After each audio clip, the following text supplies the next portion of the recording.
के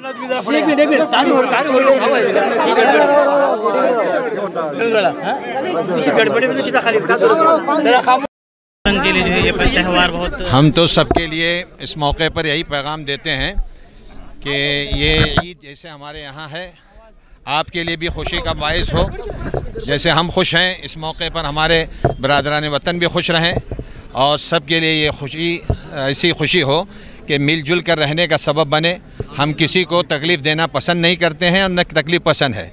जो कुर्बानी हम लोग करते हैं वो हमारे अल्लाह का हुक्म है और हर ज़माने में हर कौम के अंदर, हर इज़्म के अंदर कुर्बानी रही है और उसी कुर्बानी को हम भी करते हैं। और हमारा हुक्म यह है कि उस कुर्बानी के मौके पर भी जहाँ तक नरमी हो सके, मोहब्बत हो सके, वो आसानी हो सके, उसी तरह से हमको कुर्बानी का हुक्म दिया गया है। हम बहुत खुश हैं और आपके लिए भी दुआ करते हैं।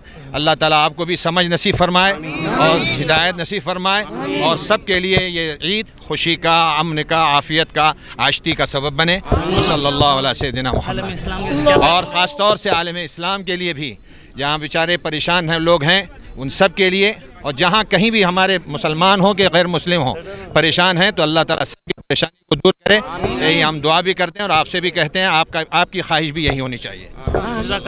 ईद मुबारक।